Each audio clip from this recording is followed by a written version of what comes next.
Entire crew, I'm Dave Pash. It's 1 versus 2, Alabama-Auburn. First time ever in the SEC. Should be a great game. Dan Shulman, Jay Billis on the call. Tuscaloosa. Dave, thank you, and welcome to ESPN's Saturday Primetime. You're watching the SEC on ESPN. In this state, football has always been king, but today, basketball takes center stage and reaches new heights. Number 1 Auburn has made the trip to Tuscaloosa, where the second-ranked Crimson Tide and their passionate fan base awaits. Mark Sears, an All-America candidate for the Tide, leads this high-powered Alabama offense, number 1 in the nation in points per game. Janai Broome is a Player of the Year candidate and does it all for the Tigers. It is game on today here in Alabama between number 1 and number 2. Auburn and Alabama primed to go head-to-head. If you want to do anything for the Auburn family, you beat Alabama. I've been hearing all week, it's going to be a war. And we built for all this. Are you willing to do what it takes to be the beast? Let's go! We got to go through them, and they got to go through us.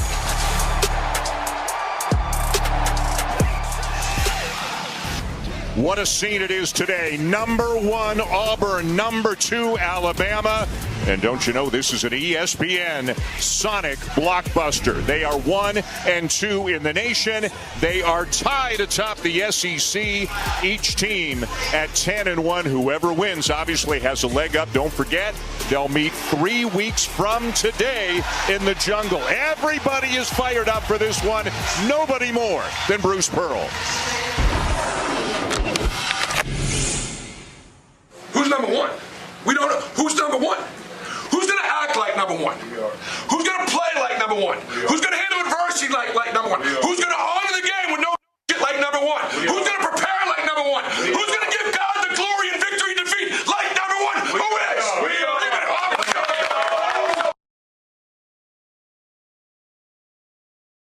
And maybe fighting for the top overall ranking right now. Number 1, number 2. The offensive numbers are off the charts for both the Tigers and the Crimson Tide. What are you thinking about going into this one? Alabama averages 90 points a game. They make 10 threes a game, just coming off a game they played against Texas where they made 17 threes. But to get those threes, they can't turn the ball over. If Alabama has single-digit turnovers and they limit Auburn to single-digit offensive rebounds, they're going to have a great chance to win this game. And for Auburn, Auburn's got to keep Alabama out of the paint. That's how they generate those threes. They're a slot-driving, paint-grabbing team. Keep them out of the paint. You've got a great chance to win. Easier said than done when the opposition is this good. Let's hear more from Jess Sims. Dan, former high school math teacher turned current Alabama head coach Nate Oates reached for his Excel spreadsheets to prepare for today's game. Now, not the one with the X's and O's or the stats, but the one with a list of quotes from some of the best coaches and athletes of all time. He decided to use some quotes and some videos from Tom Brady and Nick Saban saying, hey, the big game doesn't feel as big if you've prepared the same way for all the other big games you've had. And I think it's safe to say, Dan, that both these coaches tonight are ready for this big game. Both of these coaches, Jess, thank you very much, are ready. And Jay, and we'll talk about this over the course of the afternoon, these are 2 of the very best coaches in America. What they have done with these 2 programs in recent years. Nate Oates, Alabama had never been to a Final Four until last year. He's also got 2 SEC regular season championships and 2 SEC tournament titles. And this is just his 6th year here in Tuscaloosa. And on the other side, Bruce Pearl took Auburn to a Final Four in 2019. The Tigers had never been there. And just like Oates, 2 SEC regular season championships, 2 SEC tournament championships. 2 of the very best at their craft. Nate Oates does a tremendous job with analytics. Alabama wants to get to the rim. They want to shoot open threes, and they want to get to the foul line. They're not taking mid-range jumpers. And Bruce Pearl, a little bit more old school, run a lot of flex action along the baseline. They're looking to get the ball to Janai Broome inside, and Alabama wants to keep him away from his left hand. We are ready for the tip of our Sonic blockbuster matchup. And so is this loud, sold-out crowd here inside Coleman Coliseum. The most heavily anticipated college basketball game in this state's history. And it'll be Auburn, the visiting team, wearing white today, getting the first possession. All right, Alabama's big guys playing right in the center of the lane. Playing off Chris Moore. He's getting the start on the wing. Miles Kelly knocks it down, and he can certainly do that. A look at the Alabama lineup. They are big across the front court. 3 guys, 6'10 or 6'11. And then, of course, Mark Sears in the backcourt along with Chris Youngblood. Youngblood has really brought some physicality and shooting to the Bama offense since getting healthy. The Auburn lineup, Chad Baker-Mazara comes off the bench. He's banged up, has had a couple of hard falls, hurt his shoulder a little bit at practice yesterday. He is on the bench. He did go through warm-ups, but it's Moore getting the start.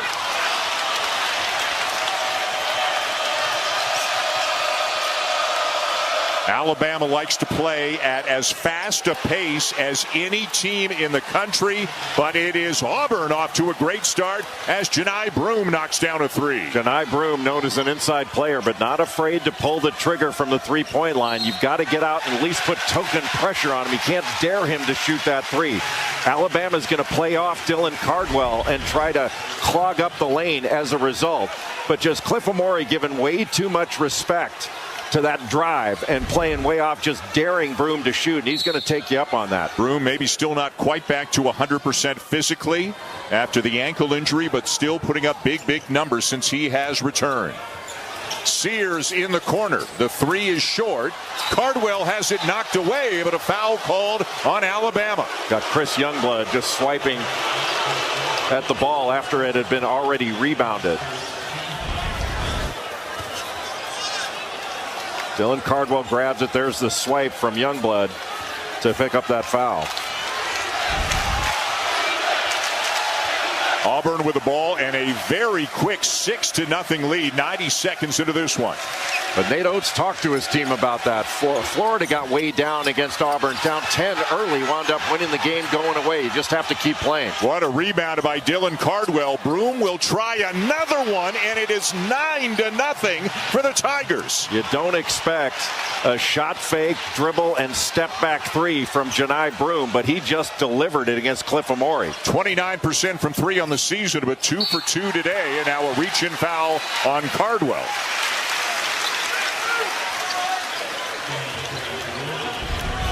It is very important for this Alabama team not to allow second chance opportunities. They're remarkable after an offensive rebound how often that leads to a 3. Not usually the type we saw from Johni Broome with a shot fake and a step back.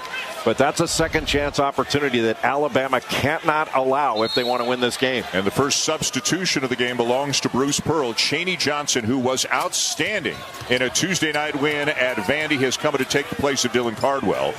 Johnson went 9 for 10 at 20 points in the game. Alabama still can't get one to go, but Grant Nelson runs it down. And a fresh possession. Sears will try again. Nelson, another offensive rebound, and he draws a foul. Boy, great job by Grant Nelson to go hard after that rebound. With long shots come longer rebounds. That brings more rebounders into play. And you can see this court was so spread, it's tough to get a block out where you're out near the three-point line. And that's advantage Nelson. As Tahad Pettiford has checked in for Denver Jones for Auburn. A couple of early substitutions.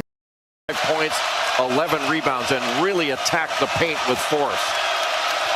Broome getting into the paint. And the soft touch for him. He's got 8 already.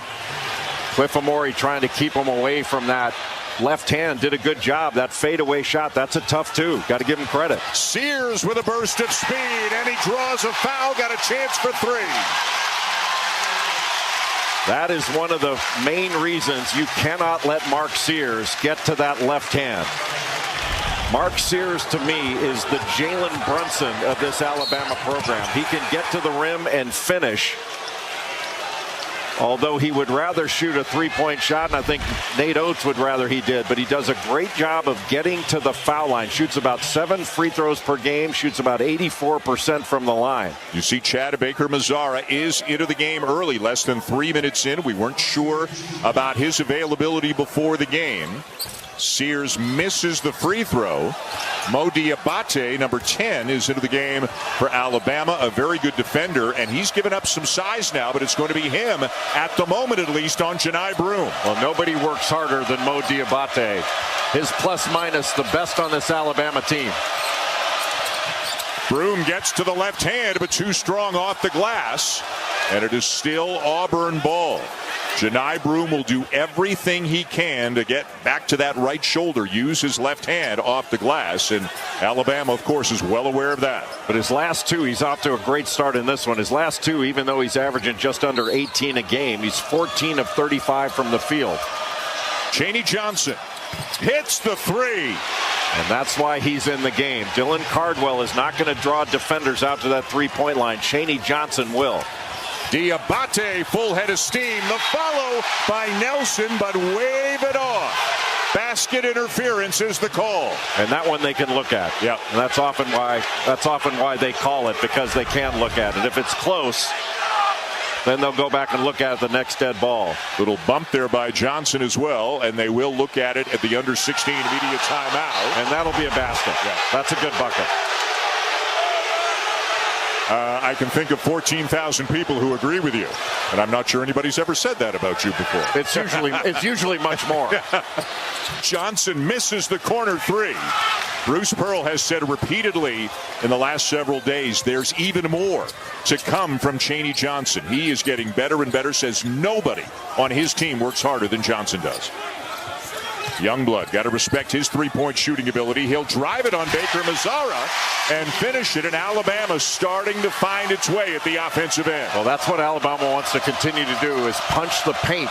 That draws help, then you can kick it out to open three-point shooters. Miles Kelly into the chest of Nelson. It is out of bounds and belongs to the Tide. Excellent vertical contest by Grant Nelson. He's the top shot blocker on this Alabama team. But that's an area where years ago you'd try to draw a charge, but now if you go straight up, that vertical contest is hard to deal with, and he's long and athletic. Jaron Stevenson coming off his best game of the season, 22 points against Texas on Tuesday, into Diabate. They're going to play off him, Broome will. That pass in the air a long time, but it finds its way to Sears. And a kick ball will reset the shot clock to 20 and take us to a timeout. Auburn with the lead, and Janai Broome, Jay, the biggest reason why.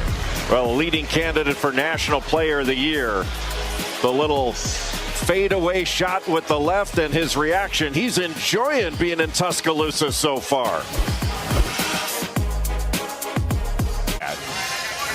This Sonic blockbuster shows you this is the 6th all-time in-state 1 versus 2 matchup. 2 of them between Cincinnati and Ohio State, 2 of them between Carolina and Duke, the Tennessee-Memphis game, and now this one. On many levels, in-state level, within the SEC level, and just big picture, this game is very special. Auburn and Alabama, whenever they play, it's for bragging rights. But this is also, instead of a rivalry game, it's a bit of a supremacy game. I mean, playing for #1 in the country is pretty heady stuff, and it's remarkable where these programs are. The job that Nate Oates has done at Alabama, the job that Bruce Pearl has done at Auburn. And by the way, the officials reviewed the basket interference call. They took it away. The basket counts for Grant Nelson, so it's now 14-8. Aiden Holloway, the former Auburn Tiger, transferred here to Tuscaloosa this year, a member of the SEC All-Freshman team a year ago with Auburn, now having an outstanding sophomore year in Alabama, but he misses the corner three. And he's been on a heater. In SEC play, Aiden Holloway is averaging just under 14 points a game, shooting 50% from three, 56% from the field overall, but he's 26 of 52 from three-point range in the SEC. What a matchup between Holloway and Pettiford, 2 outstanding players who come off their respective benches. A great rebound there by Diabate. After playing great defense on Chaney Johnson. Look at that. Absorbs a bump, but off the back of the iron, and it's down to Jones and the Tigers. Playing 4-on-4 right now. Jones, short on the 3. Johnson the rebound. Auburn 22-2. Alabama 21-3 on the season. Pettiford the kick. Johnson again. Misses the three, and it's Alabama ball. Boy, with Chaney Johnson in the game, you really have to adjust. You cannot hang back in the lane to try to muck up the Auburn offense. You're going to have to get out to him. Holloway can't get by Jones, a terrific on-ball defender. Yeah, there were two hands on the ball handle there, just went uncalled. Nelson steps out, back to Holloway. Shot clock at 8. Got a switch.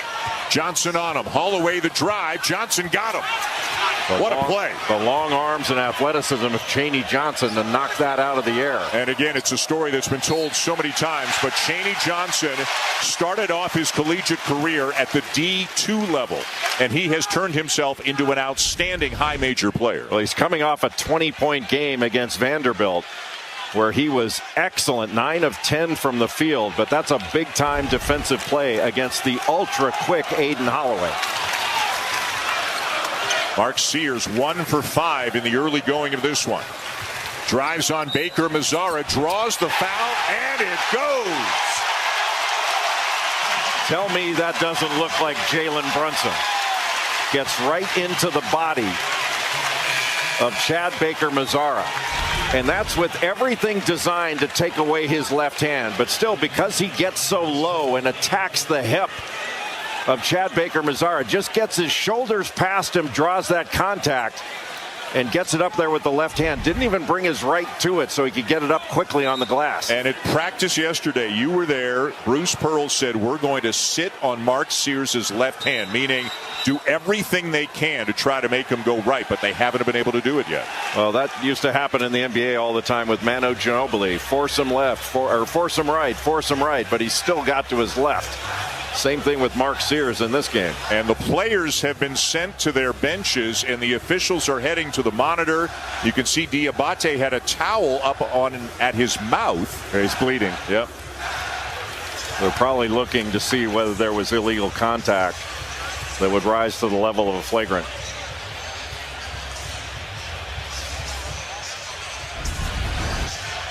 All right, take a look at Diabate. I don't see where. Oh, he's in the corner. There he is in the corner. Hey, T, he's asking a T. So on the drive, Diabate is going to come in on a corner crash. Didn't look like there was anything there. Now, if it happened before. And maybe they're looking at something else. Yeah, it must have been something earlier. There was nothing there.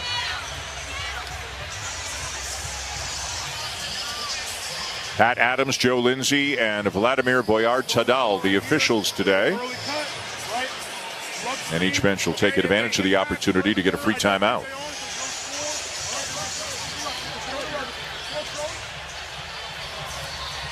The first ever SEC 1 versus 2 game, the 44th ever, and this is the 76th year of the AP poll. So 76 years, there have been 44 1 versus 2 games, never before one within the SEC.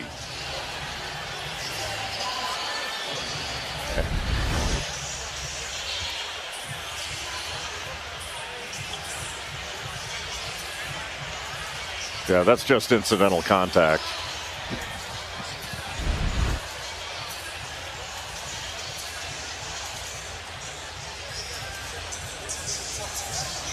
Chani Broom off to a great start today. 3 for 4. Has hit a couple of threes. He's got 8 points.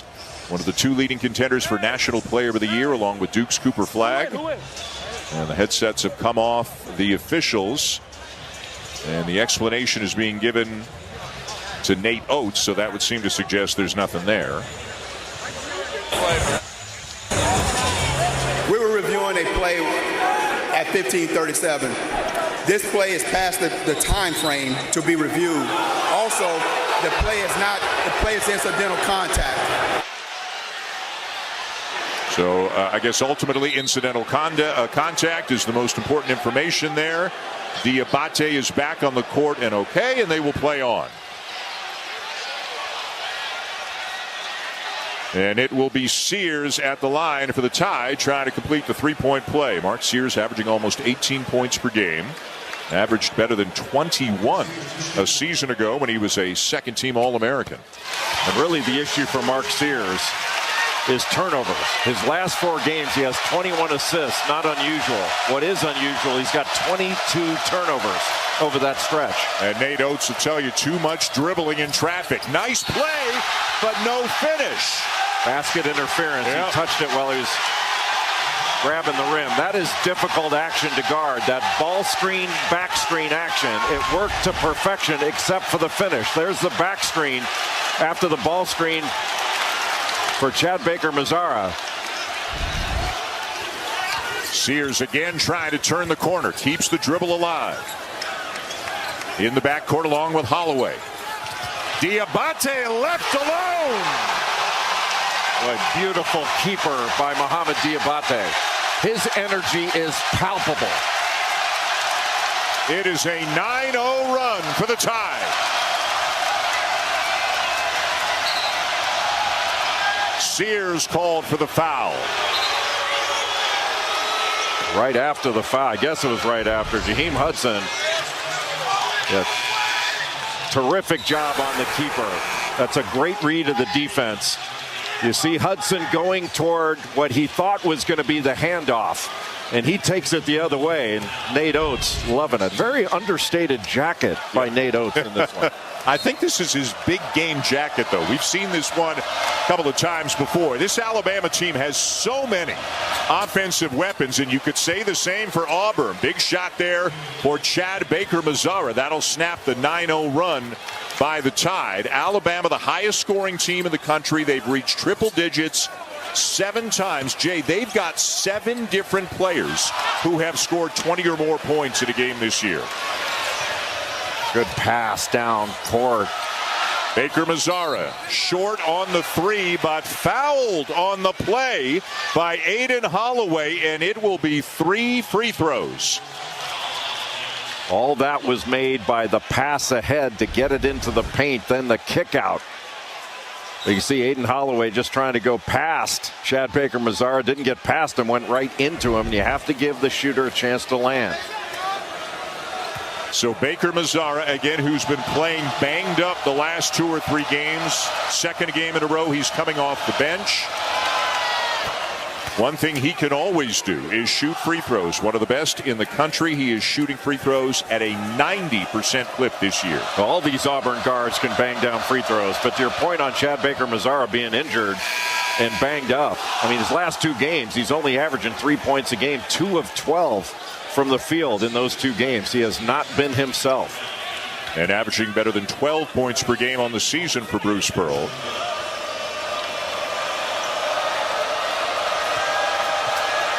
Bruce has said many times this week, you know, how cool is it that this game, and he means this in a very respectful way, that it's not at Rupp Arena or Fog Allen or Knoxville or Duke, Carolina. He goes, this game's in Alabama. Both of these coaches have taken a tremendous amount of pride, Jay, in the way that their programs are performing and the way it's elevated the fandom for basketball across the entire state. It's just a fantastic atmosphere in Coleman Coliseum, and you can feel the excitement in the state of Alabama for a Alabama-Auburn matchup that is not football. And with all the great things in the Iron Bowl on the football side, the rivalry there, they've never had a 1 versus 2. They got one here in the basketball. Nice turnaround by Janai Broome. What are you going to do with that? Broome is so good at keeping his balance, even when there's contact. He basically plays on the floor, and you are not moving him around. He's just so strong. Freshman LeBaron File on the drive and a kick. Diabate guarded by Johnson. Trying to back him down. Johnson might be too strong to let that happen. Philon with Pettiford staying right in front of him. Shot clock running down. Stevenson. And the rebound to Baker-Mazara. Excellent defensive possession for Auburn. They kept Alabama out of the paint. Good pass. Very pretty 2-man game between Baker-Mazara and Johnson. Boy, that was a needle threading to get it to Chaney Johnson. Johnson has had an impact on this game since he's been in off the bench. And now he stays in front of Sears on the drive. Little Euro step by Grant Nelson will go. Nelson has to be played as a driver. He's right-handed, loves the right-hand drive. You can't worry about his shot. You have to worry about him putting it on the deck and getting a piece of the paint. Auburn led 9-0. Bama made a run. Auburn by 6 now. Johnson fouled. And we'll head to the free throw line. Auburn, the most efficient offensive team in the nation this year, and a lot of it is because of outstanding passing. Open side pick and roll, a terrific pocket pass, just threading the needle to Chaney Johnson, and then Grant Nelson driving the closeout with a little Euro step.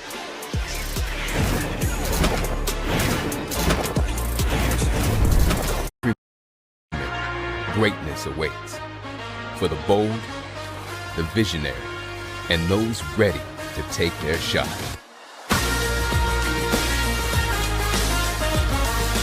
Here, we don't chase success, we define it.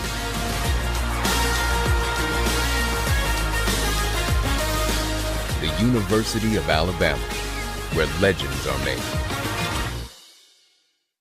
And what an all-out battle it's going to be this year in the SEC. Because I'm the biggest, the largest, the biggest, the largest. Hey. Get out there and ball. SEC Men's Basketball on SEC Network. Alabama's coach Nate Oates created the Hard Hat Award given to the player at the end of each game right here. This is the actual real one. You can see it's banged up here. For the player that gets the most blue-collar points at the end of the game. I'm talking deflections, steals, rebounds, assists, all of that good stuff. And the #1 player right now leading the team with 8 awards is Mo Diabate. Despite only averaging 14.5 minutes a game, his impact is absolutely undeniable. And to give you some perspective, Dan, Grant Nelson has won it 7 times, and he averages more than 10 extra minutes a game. But I will say, he already has 4 offensive boards today, so he might get it tonight. Jess, thank you. He's a winning player. He makes plays that help teams win games. He's got a bloody lip. I don't know if you get a hard hat point for having a bloody lip, but he's got that as well. And in his last game, he showed a lot at the offensive end as well. You don't get the hard hat for the offense, but Nate Oates was thrilled to get the offense from Diabate. He went 8 for 9, made 3 threes, and scored 22 points in 23 minutes against Vandy a few weeks back. He's got some offensive ability. Made 3 threes this week in a game against Texas, 22 points in January against Vandy. Considering, as Jess said, Jay, the number of minutes he gets, he is really a huge contributor on this team. Excellent defender, but he just makes winning plays on the floor, and the team operates at a higher level when he is on the floor. And he reminds you a little bit of Herb Jones in the early years at Alabama, and he's got that kind of potential. And now he's knocking down 3-point shots. You know, he's a lefty. It takes him a little while to wind it up, but he's making them when he's open.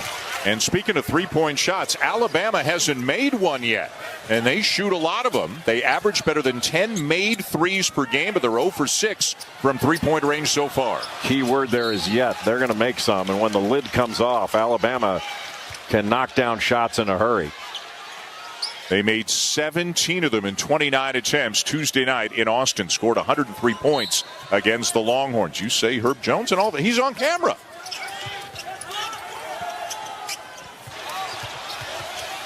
Sorry, Brandon Miller in the house. Herb Jones is here as well.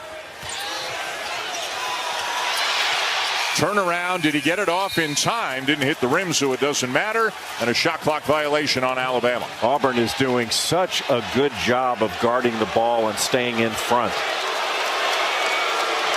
Early on in the game, Alabama really attacking the paint and getting into the paint. But the last several possessions, it has been much more difficult for Alabama. They've got to move the ball a little bit better. You're not going to be able to attack the defense. Auburn's trying to show Alabama more bodies than they do gaps or wood.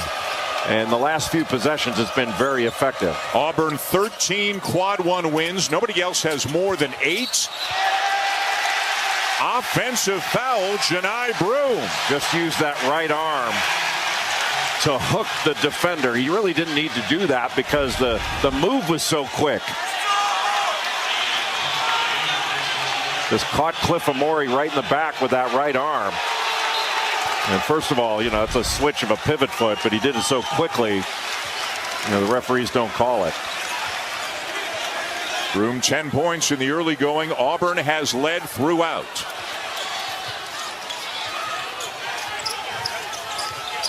Pettiford staying in front of Sears. Shot clock down to 12.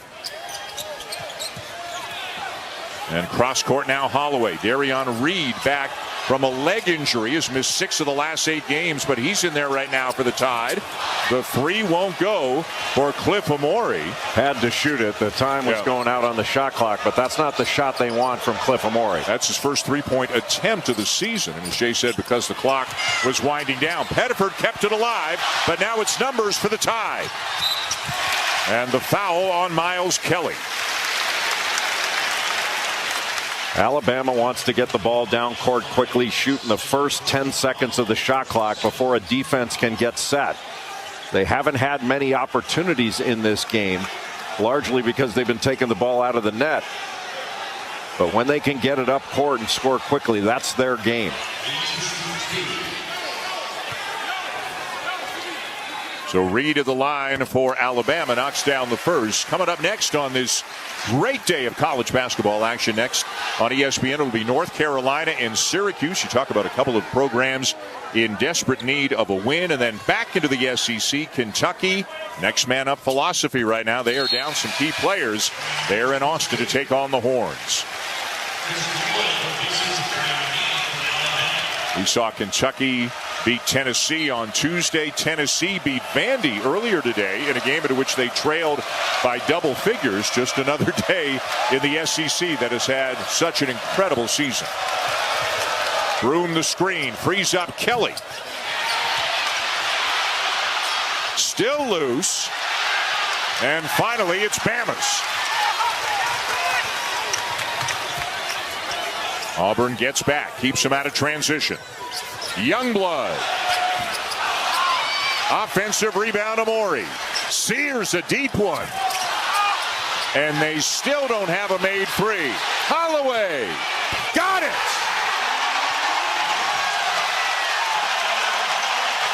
You give Alabama 3 shots at it, they're going to knock one down. Give Cliff Amore a tremendous amount of credit for those offensive rebounds.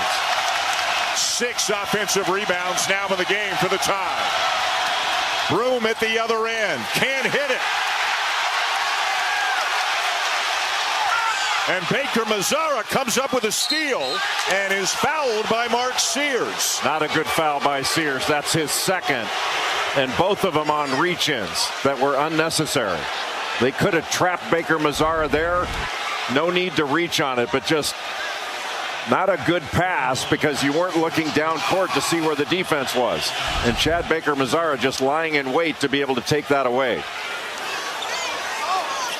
And Nate Oates is taking Sears out of the game after his second foul with 8:16 to go in the first half. Well, he's an experienced player. He'll come back from it. Just go out so you don't pick up another cheap one. So that's just one of those calls, Dan. There's no reason to take a foul there. It is Holloway and Youngblood in the backcourt right now for Alabama. And a conversation here between the 3 officials, and now ready to go where the ball should be inbounded from appears to be the discussion. Yeah, they were talking about the shot clock.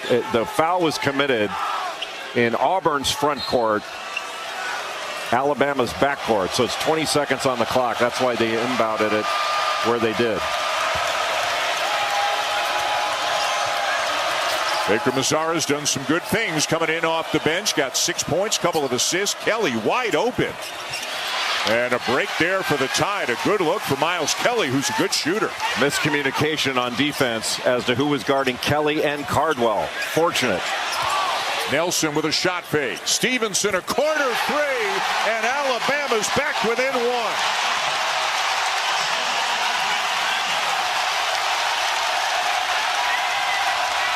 Jaron Stevenson's coming off a 22-point game against Texas where he had 4 of 5 from 3. Broome, no. And it'll be Alabama ball with a chance to take the lead when we come back. Hitting the glass, Jay, and then hitting the three. Cliff Amore, the transfer from Rutgers, a Big Ten all-defensive player, gets 2 huge offensive rebounds. His activity led to this open three from Aiden Holloway to take the lid off.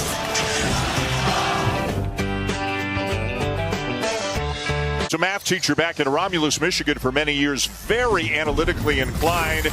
He is very particular about the kind of shot his team takes. Threes and around the rim, right, Jay? Threes and around. Really, they want to get to the rim. So 37% of their shots are at the rim, about 13% non-rim paint shots. And then you got almost 47% from three. But this is a key number. They don't take mid-range shots unless they have to. They're not efficient shots. But really what you want to do is get to the rim. That allows you to get fouled. It'll also draws the defense so you can kick it out for open threes. But Nate Oates wants layups, free throws, and open threes. And it is very successful. I mean, Alabama is scoring 91 points per game in SEC play. That leads the league, and they're shooting 50% from the field in SEC games, also leading the league. And again, they've topped 100 points 7 times this year, 4 of them in SEC play, as the rebound comes down to Denver Jones. Jones flies in and finishes. Boy, great job by Denver Jones. The long rebound bounced toward half court, and that really started the Auburn break. And Jones recognized immediately that he had Holloway in a bad spot. That was not legal guarding position, so he went right into his back to draw the contact, because you know they have to call that foul. Not normally one of the big scorers for the Tigers, but what a game he had Tuesday against Vandy. 4 threes and 14 points in the first half.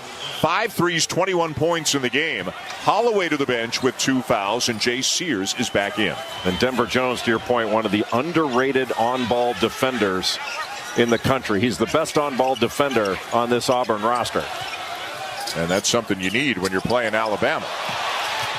Nelson driving on Broom. He slipped, and that'll be a travel.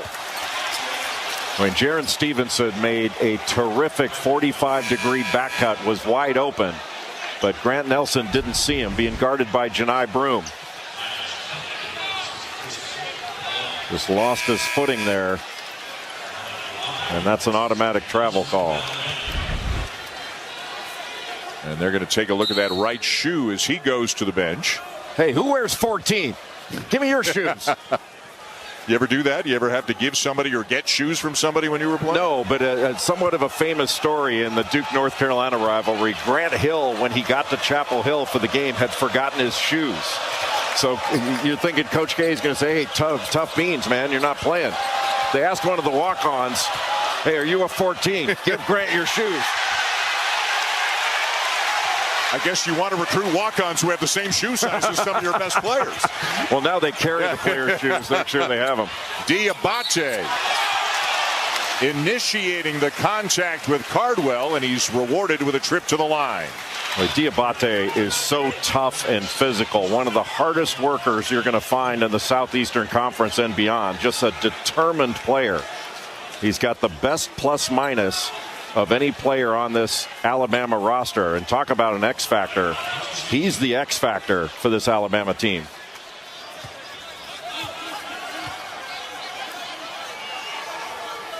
Well, a great scene here for game day today here in Tuscaloosa. Tomorrow morning, Women's College Game Day presented by State Farm kicks off at 11 Eastern on ESPN. Then it's an ABC Women's College Basketball doubleheader. Look at these games. Number 7 UConn against number 4 South Carolina in a sonic blockbuster at 1 Eastern. And then number 5 LSU and number 3 Texas. What a day on ABC, and 4 highly ranked teams with 4 superstars of the women's game. Yeah, led by Paige Beckers of UConn. Maybe not having her best scoring year, but she is a bucket getter. Diabate with an air ball on the second free throw attempt, and Auburn with the ball and a 4-point lead. Middle pick and roll, and Dylan Cardwell a lob threat. Baker Mazzara, the lefty, scoops it up and in with the right. So hard to stop in the middle third of that floor. And if you go to Baker Mazzara, if he misses it, Dylan Cardwell's right there for the offensive rebound. And at the other end, it'll go for the freshman LeBaron Philon, who originally committed to Auburn, then decommitted, committed to Kansas, then decommitted, and winds up here in Tuscaloosa. Tough shot. Won't go for Baker Mazzara, and the rebound to Amori.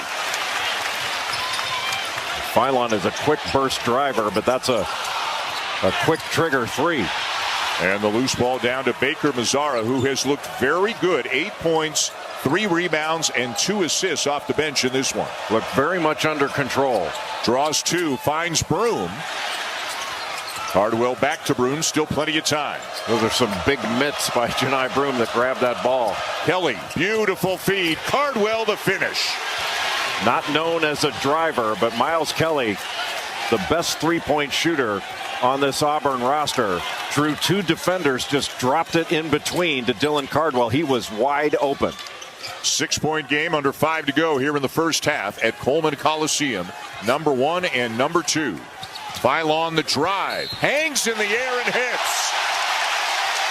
Well, there's that quick burst as a driver off the screen and roll.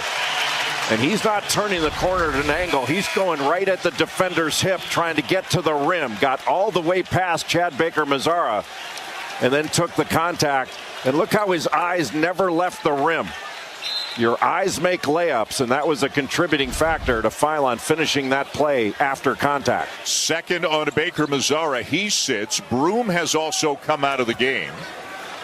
Bruce Pearl probably getting him a bit of a breather until the under 4 timeout. And it'll be Philon at the line looking to complete the 3-point play. It's amazing, Dan. We talk so much about Alabama and their 3-point attack, but they're really a driving team. They're looking to get the ball into the paint. In the slot, they want straight line drives to draw help so they can kick it and then play out of it. They're leaving some points on the line, though. 5 for 9 so far. Pull up by Pettiford is good. He has got so much game. The lefty, he can make threes. He can get to the rim. He can pull up. He has got it all. The screen by Nelson. Philon finds him. Lob up top. Amori cannot get it to go. It is still Alabama ball. Well, there's some above the rim confrontations in this one. Chris Moore, 5th-year player in this Auburn program, doesn't do a lot of scoring, but their best communicator, a very tough physical player, a good defender. And he is starting his 2nd game in a row as now Sears is back in. Remember, Sears on the floor with 2 fouls. I want to watch Grant Nelson here. He's the type of player that can wedge in. Trying to get right underneath the bucket. They don't find him. Yeah, got Chaney Johnson did a good job keeping his body and then wrapping his arms around him so he couldn't move. Good fake. Youngblood the kick. And the 3 is short for Darion Reed, but Alabama another offensive rebound and another Auburn foul. 6-point lead, Tigers here in Tuscaloosa with 4 to go in the first half. ESPN's exclusive presentation of college basketball is brought to you by Marvel Studios' Captain America, Brave New World, now playing everywhere in IMAX and 3D.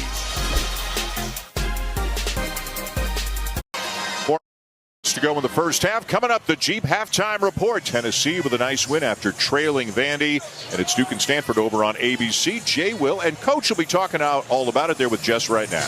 What a game so far. Seth, talk to me specifically about Auburn's defensive game plan and how they've been able to execute. Their defensive game plan's been great. They've guarded the yard. They're guarding the ball. They're not helping off of any of the shooters. They're blowing up all those ball screens. The only threes that Alabama's gotten have been on offensive rebound and kickouts. You take away the 3, all of a sudden Alabama's struggling to score.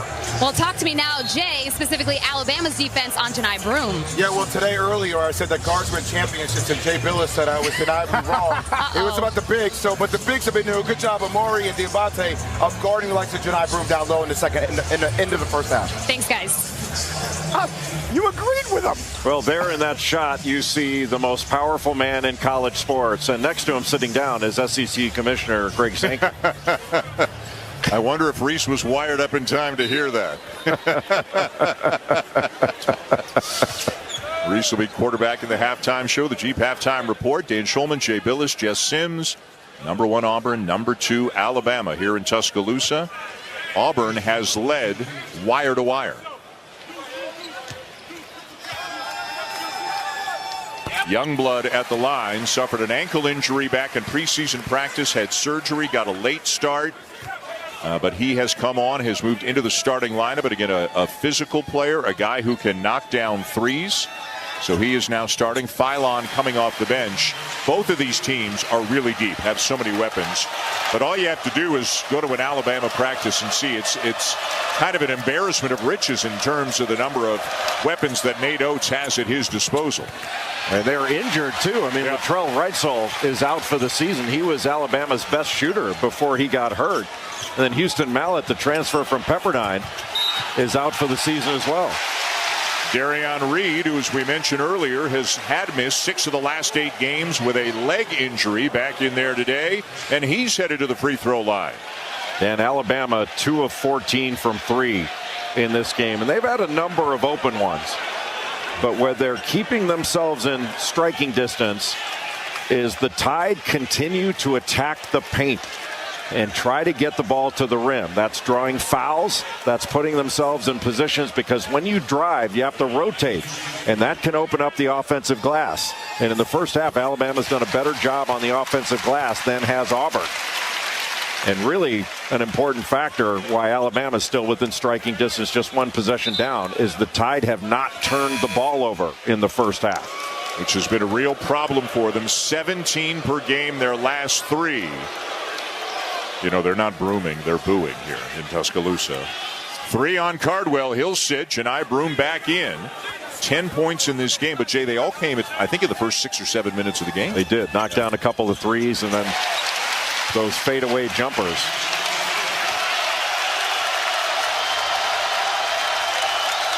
And they're on their feet here at Coleman Coliseum. There's the flex action. Miles Kelly open off the down screen. Misses the 3. Broom the rebound. Pettiford a good look. Amori for the tie. A chance to tie or perhaps take their first lead of the game. Phylon into the paint. Lost it. Looked like Broom knocked it away. Kelly. Pettiford. Follow no good, and Auburn misses an opportunity in transition. Alabama very fortunate. Nelson can't get it to go. I think he thought he was going to get contact from Broom, and Broom just matadored it at the end. He took off from too far out. Frenetic pace, but no points in the last couple of trips. Johnson, the jumper over Amori, and Chaney Johnson now has 9. Little confusion for Alabama on guarding Chaney Johnson. When he's come into the game, he's able to stretch that defense a little bit. You can't play off him like you could play off Dylan Cardwell. Getting better and better, becoming a bigger and bigger part of this Auburn team. The Tigers lead by 4.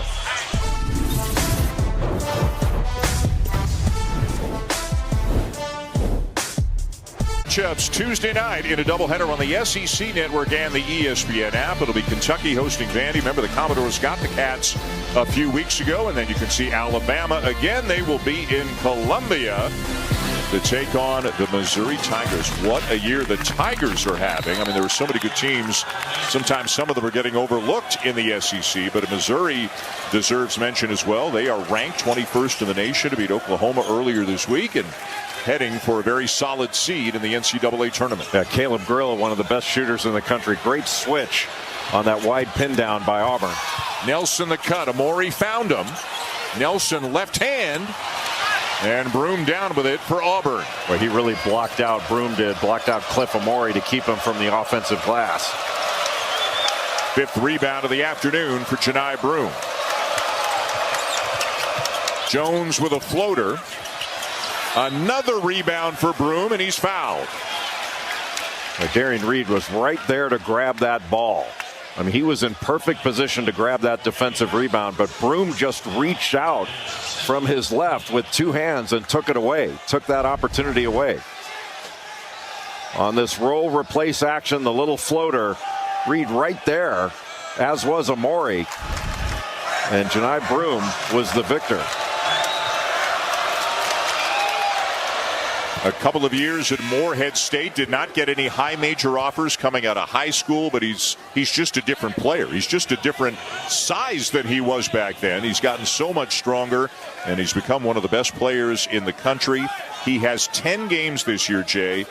20 points, 10 rebounds. Well, he was a great player at Morehead State. He was Ohio Valley Conference Player of the Year, Defensive Player of the Year, playing for Preston Stradling, former assistant at Kentucky.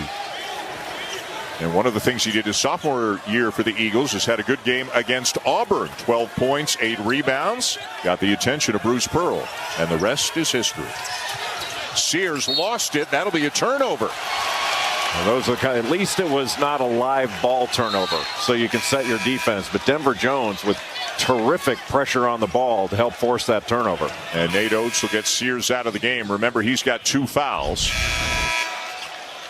Gets over the screen, then puts pressure on the ball, and then Sears just with a little hand change behind the back lost control of it. Sears 2 for 7, 5 points, does not have an assist in this game. Alabama's only got 2 assists on 11 made field goals. Baker Mazzara gets it off, misses the 3, and the rebound to Nelson. Nelson, the top rebounder on this Alabama team. Really good block out. Boy, Alabama gets down the court in a hurry, don't they? They don't want to waste any time. But give credit to Auburn for getting back. The earlier they get a shot, the less time they have to turn it over. Youngblood around Broom. Reverse won't go, and another rebound for Broom. Just a really tough 2 opportunity. Final minute of the first half. Johnson, not this time, and it's Alabama ball.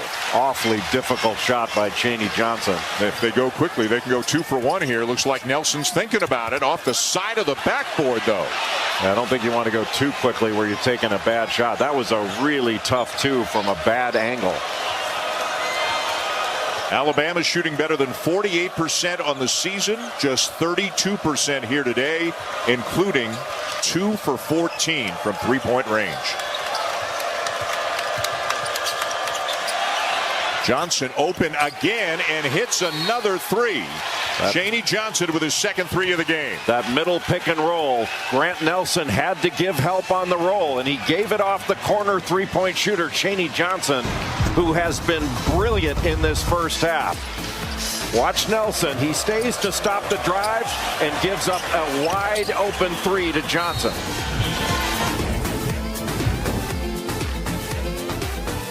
The nation here in Tuscaloosa.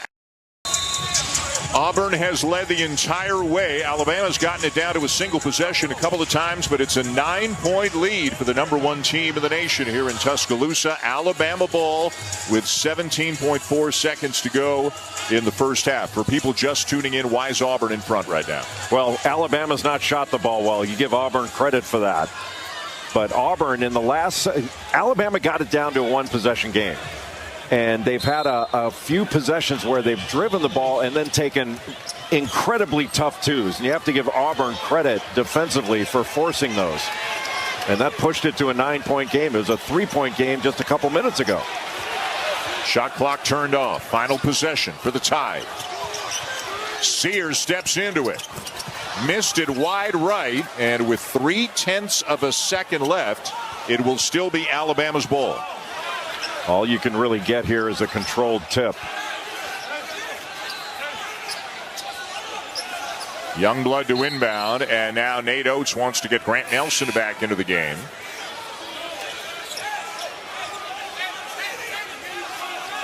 And Youngblood coming out. Stevenson will inbound, so more size in there. You might see Sears set a little screen for Grant Nelson, then have him throw it up. There it is. But they can't get anything out of it. And a frustrating first half of the offensive end for the Crimson Tide. They are down 9, the first time all season that Nate Oates heads to the locker room at halftime with his team not in the lead. 42-33 Auburn. Bruce Pearl is with Jess Sims. Coach, you've held the Tide to just 2 3-pointers. They're shooting 13%. What do you like about your coverage? Defense has been really good. You know, they're better from 3 than they are from 2. We just got to try to make tough twos going downhill without fouling. The biggest thing we said from the beginning of the game, the team that defends and rebounds is going to win the game. Janai Broome had 8 quick points really early to start, then only got 2 points since. How do you get him more involved? Well, a better coach would have got him more involved, but he's not playing for a better coach. He's playing for me. I got to get the ball to him. Thank you so much, Coach. Always willing to poke fun at himself. Broome with a dozen. Johnson with a dozen. Auburn leads by 9 at halftime here in this 1 versus 2 matchup in the SEC. 42-33 Tigers. When we come back, the Jeep halftime report. Points. These are 2 guys, especially Sears, the guy with the ball right now, who could be huge forces at the offensive end. They're using him as a screener. Their screen for the screener action freed him up, but a great job by Miles Kelly to recover. Sears can't get all the way to the rim. He kicked it out. Stevenson missed the 3 as we are underway here in the second half of our Sonic blockbuster matchup. One of the ways you can free up Mark Sears, use him as a screener. That's what they did, but Kelly took it away from him. Denver Jones knocks down a 3. So Auburn has 7 made threes. Alabama just 2, and it's a 12-point game. Janai Broome able to play off Cliff Amore, basically in drop coverage. Stevenson, a nice reverse. First bucket of the second half for the Tide.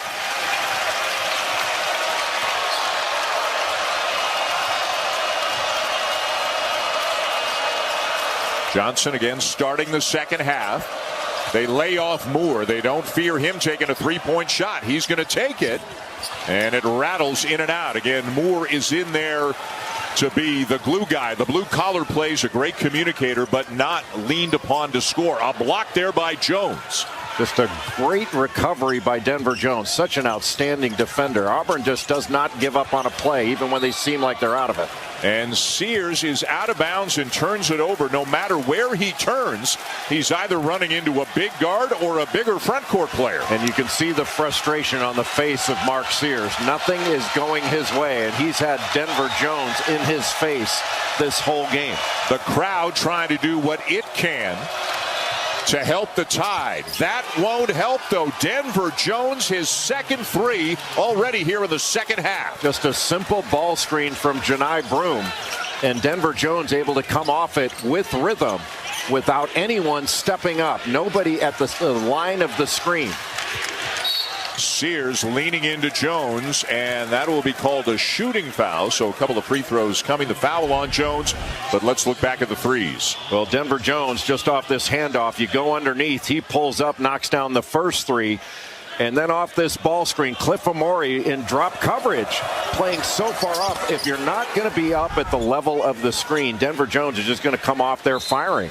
Because you know that with the size that Janai Broome has, he's going to be able to pick off Mark Sears. That's just way too easy, and I think Alabama needs to adjust. Jones, not your prototypical point guard, played off the ball much more last year, but Bruce Pearl doesn't really have that prototypical point guard this year. It could be Jones, or then Pettiford comes off the bench. But they are making it work, to say the least. They are the #1 team in the nation as Sears misses. And in addition to all the other issues they're having, Alabama is 9 for 14 from the free throw line. And it especially hurts when your best free throw shooters are missing. He does get 3 here. It was a 3-point attempt on which he was fouled.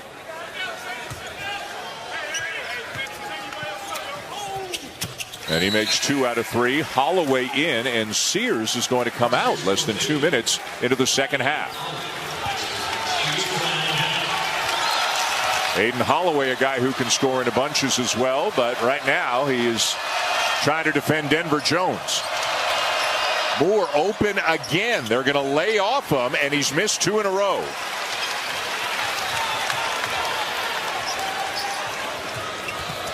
Holloway. Little pocket pass into Amore. Johnson almost took it away from him. Stevenson, a quiet game. And fouled by Moore. Did you see Chris Moore? His left shoe was sideways while he was trying to play defense and still did a pretty good job staying in front. You don't see that very often. Watch, his shoe comes on. It's sideways now.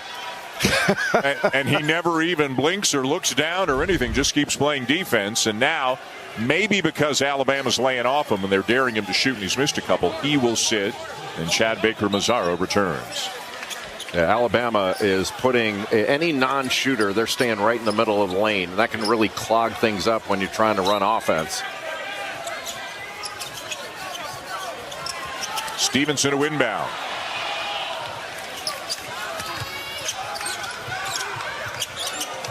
Holloway driving by Baker-Mazzara, gets the floater to go. Holloway now with 5. Off that action, Baker-Mazzara switched off to Aiden Holloway, but it is awfully difficult to stay in front of him with his quickness. He can go side to side, cross over, and get by you. Again, the transfer from Auburn, so you know he wants to have a big game today. Broom, the fadeaway. Boy, if he can't get back to that right shoulder, he's got other ways to hurt you. Well, he does that little fadeaway, but it's the impressive thing is how on balance he always stays. Holloway no, and Broom with his 10th rebound of the game. So with better than 16 minutes to go, Broom already has a double-double. Jones searching for his shot and having himself a day as he banks in a 3. If you're not going to come up on that screen, he's going to keep shooting it. He's hit 3 buckets off that action. Amori, nifty little lay-in. Now he's got to get back into the play. Auburn's got numbers if they hurry, but they don't take advantage. Now that puts Grant Nelson having to pick up Janai Broom.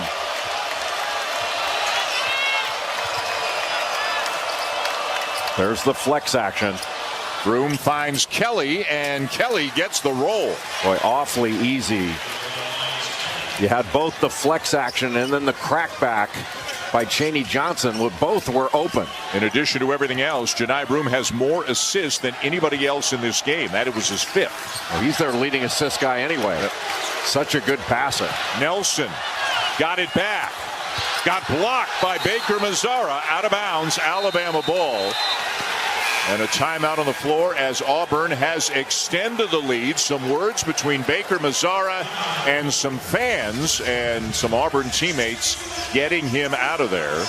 And wisely so. How about Janai Broom just getting it done again here for the Tigers? Trying to keep him away from that right shoulder, but he just keeps his poise, fades away with that left hand. And then off this ball screen action, Cliff Amori not up to the level of the screen, and Denver Jones going to pull the trigger off the window. What can you do?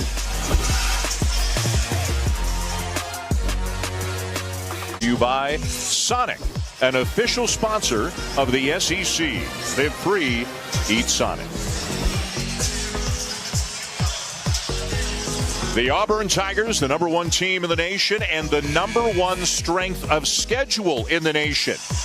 Including today, they now have played 8 of the other 9 in the top 10. Other than themselves, they will play Alabama one more time. They will play Texas A&M, haven't played them yet, but they tested themselves in the non-conference. They went to Maui, won that tournament. They played Houston in Houston. They went to Duke. I mean, Bruce Pearl put together an unbelievable schedule, and to say the least, Auburn has met the challenge. It's been a quad 1 season for Auburn and Alabama. I mean, look at Alabama's remaining schedule. Every team on Alabama's remaining schedule is a ranked team. Yep. It's ridiculous, the strength of their schedule. They've still got road games at Missouri, at Tennessee, and then, as we mentioned, they'll go to Neville Arena in Auburn to end the regular season 3 weeks from today. Mo Diabate, shot clock down to 2. Great job. Got Broom underneath the bucket. Broom looking to the official and saying he was the victim of a forearm shiver. Well, there were contact on both ends of that play, but Diabate just a little bit stronger in finishing that play. Plays bigger than he is, don't you think? Oh, yeah. Sears running into the screen by Johnson. Step back Jones, who is definitely feeling it here in the second half. A miss there. Phylon attacking Jones and knocked out of bounds by Baker-Mazzara. A great challenge to stay in front vertically, and Baker Mazzara with the chase down to block that. Denver Jones stays in front, goes straight up, and then with the hesitation, that allowed Baker Mazzara with the left hand to wipe that away. Boy, off the bench, the job that Chaney Johnson and Chad Baker Mazzara have done, really impressive. Jahad Pettiford in off the bench as well. He is usually a big-time force for Auburn. Has had a quiet day, but they've had enough other guys doing the job at the offensive end. Pettiford, as you can see, with 2 averages 11.5. And Alabama with their out-of-bounds underneath with the big on the ball, Dylan Cardwell and Aiden Holloway inbounding. It's tough just to get the ball in bounds. They're not thinking about scoring. They're just thinking about getting it in. And with some difficulty, they get it into Diabate.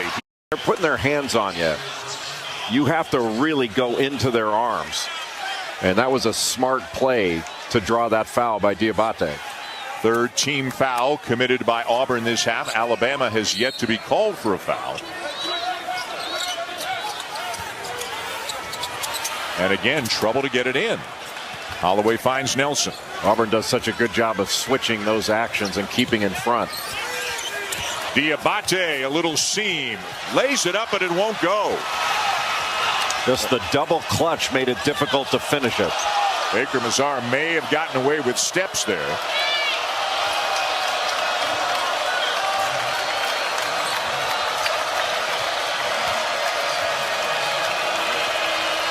Shot clock at 10.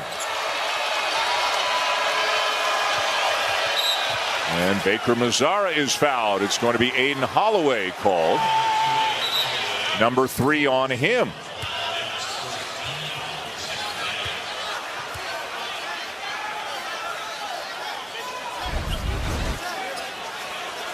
Holloway just trying to blow up that ball screen to get in front and get over the top. And a sub for Bruce Pearl. Denver Jones has returned. Baker Mazzara, as you can see, just picked up his 3rd, and he goes back to the bench. Both teams deep. Good pressure by Philon on Kelly. Now Jones gets the shot off, knocks it down. Denver Jones has become the go-to guy at the offensive end for the Tigers. He is having himself a half, and that was good defense by Diabate. And Diabate will lay it in. He got hit on the head, and it wasn't called.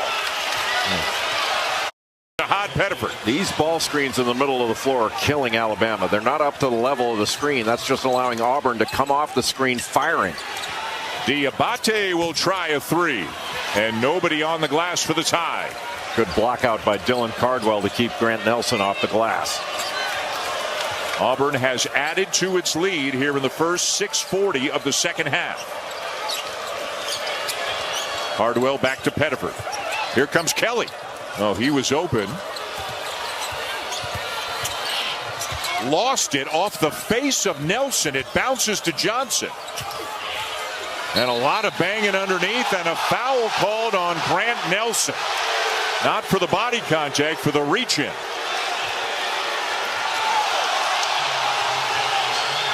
Not a popular call here in Tuscaloosa.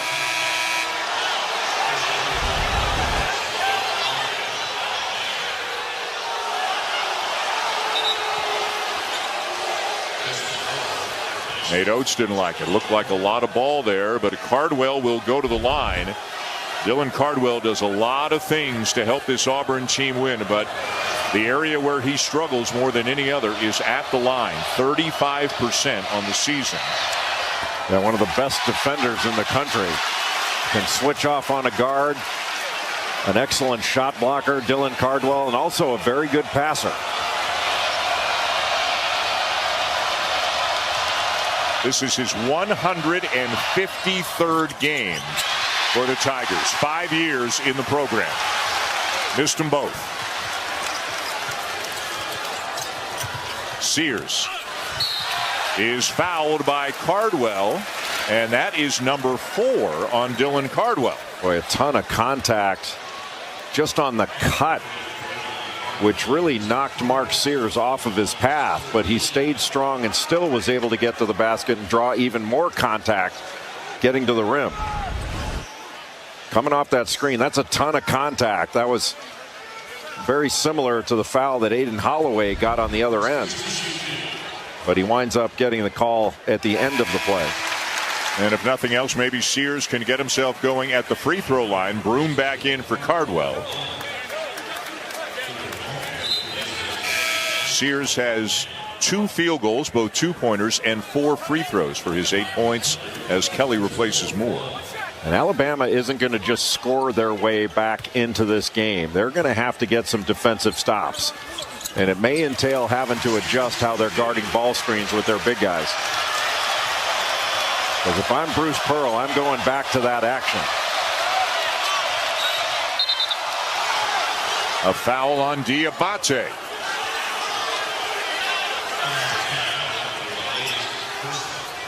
His first, team's third.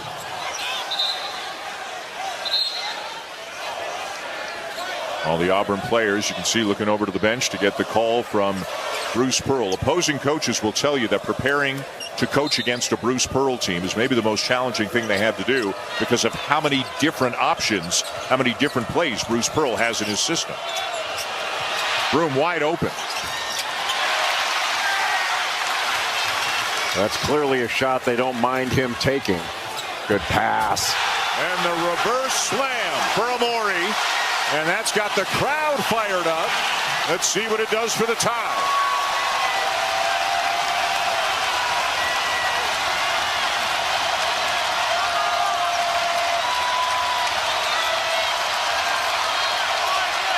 A touch for Broom. 1-on-1 with Amori. And another foul with another foul, I think, on Diabate as he came over to help. No, on Amori. Second on Amori, doing everything he can to try to defend Broom. Just a ball screen, a slip to the basket, and when you throw out of it, that's the better angle to throw that lob pass. Just beautifully executed by Alabama, switching sides of the floor in order to get that. You know, Jay, as you well know, Broom coming back from the ankle injury, not yet quite 100%, and not a guy who, you know, spends a lot of time over the rim anyways. He's an under the rim kind of player, but probably the best in America at that. And maybe he's lost a little bit of lift, but he is still putting up huge numbers even though he is not 100%. He's already got 15 and 10 with 5 assists in this one. Just a big time player, does everything for Auburn. Bylon. And a foul will send Amori to the line when we come back with 11:55 to go. Auburn in the lead by 11 here in Tuscaloosa.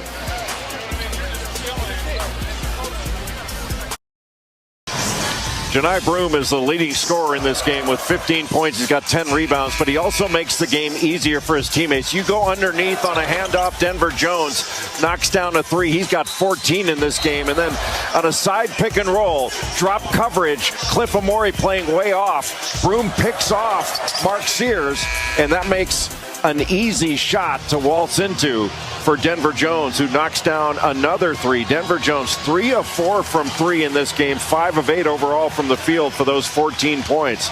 He's been a huge factor in Auburn with this 11-point lead, and Alabama continues to struggle to shoot the ball from deep. 2 of 19 overall for the Crimson Tide. Hard to believe, isn't it? It is hard to believe. I mean, they average 90 points per game, #1 in the nation. They make better than 10 threes per game. Not a great three-point shooting team, 34.4%, but they take a ton. They get to the line a lot. They're not making their free throws in this one. Offensive rebounding giving them a chance to stay in the game, but they got to convert.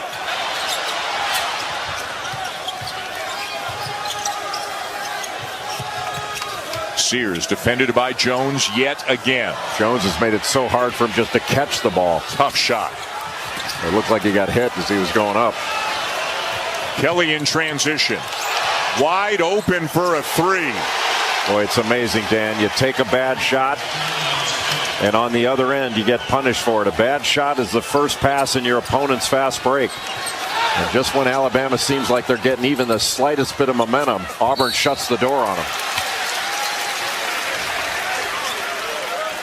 Mark Sears has not been able to get anything going. Denver Jones, I mean, that's a foul there, but got away with it. But what that did was give an outlet opportunity, and a good job by Hudson really to take Diabate out of the play. And then Miles Kelly, who's an outstanding shooter. He was the top guy on the scouting report at Georgia Tech last year. Now he can kind of hide a little bit, but he's Auburn's best shooter from the perimeter. LeBaron Philon at the line for the Tide. Mr. Basketball here in the state of Alabama last year, coming off a 15-point game against Texas on Tuesday night. Again, just huge differences between the Tide's offensive numbers on the season and what they have been able to do so far here today. Yeah, Auburn has really turned Alabama into individual playmakers. They're not able to run any clean offense on their end, and Auburn's kept them out of transition. That's really been a key. Jaheim Hudson into the game for the Tigers. Pettiford got caught in the air and threw it away. Sears, Philon, and a good recovery by Hudson. And which way is it going to go? The two officials. It's staying with Alabama. Tough place from which to inbound the ball for Alabama here. And you would expect that you're going to have a big guy on the ball. It depends on who's inbounding it. Hudson sits. Johnson returns. Philon inbounds to Diabate.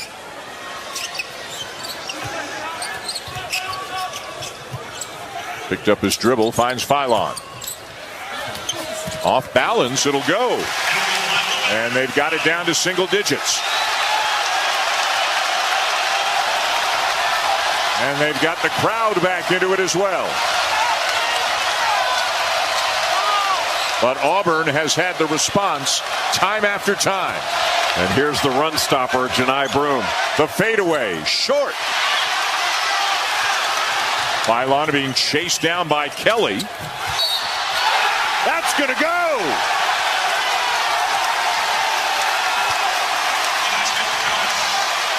What a play by LeBaron Philon. He had Miles Kelly trailing him and just hit the brakes. Tough shot. Now Philon, he sees that Kelly's behind him, just put the brakes on, then accelerated again before the lob to Amori. That's a friendly rim. That ball hung on the rim for an eternity. Looked like it crawled over it. Number 3 on Janai Broome with 10:05 to go. And Cliff Amori from Nigeria, 4 years at Rutgers, makes the free throw.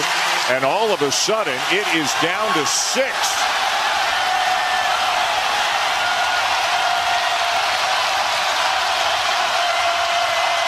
Pettiford gets open.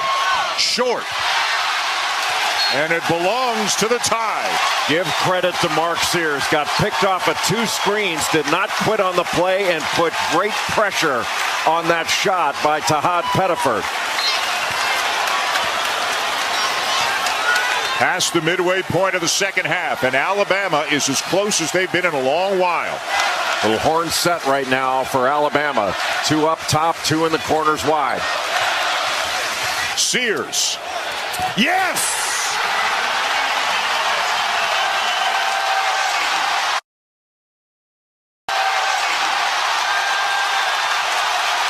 And Bruce Pearl wants a timeout.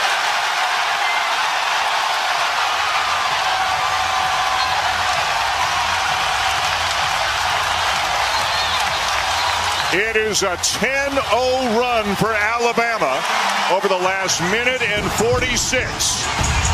And it's their leading scorer, Mark Sears, who's had to work so hard for every look he's gotten today, who knocks down the 3 to make it a 1-possession game. Assume Nate was just backing that up. Yes. And back to the action. Baker Mazzara whips a pass inside, but a block by Diabate. Unbelievable recovery by Diabate.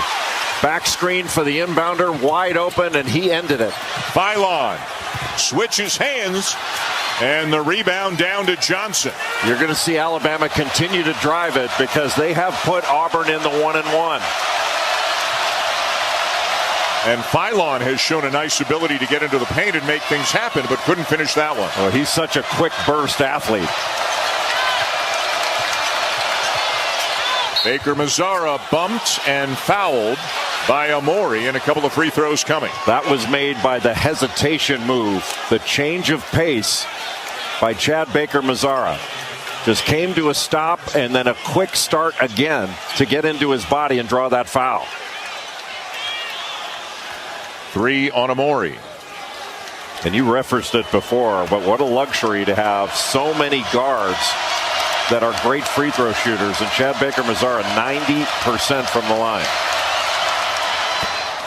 Coming up next here on ESPN, Syracuse hosts North Carolina, and then at 8 Eastern, as we mentioned, back into the SEC, the undermanned Kentucky Wildcats, but off that big win over Tennessee Tuesday, they are in Austin to take on Trey Johnson and the Longhorns. As far as we know, no Butler, no Robinson for Kentucky, and still without Kirk Risa. But boy, how about the job that Trent Noah and Travis Perry did for Kentucky on Tuesday night? They knocked down some timely threes. Those were big-time plays by those two Kentucky high school scorers. The lead back to 5 for Auburn. Sears is open and hits again. His second three. Grant Nelson trying to get out and set a ball screen. He was getting grabbed and couldn't get there. But Philon just made a play and found Sears. They have never led in this game and have trailed by as many as 14. Broom. And he looks shaken up. Maybe it's the ankle again, grimacing and not moving well, getting back on D. But he comes up with a block. The ball is loose, and Nelson slams it and ties it. And Janai Broom has pointed to the bench. He is in some difficulty.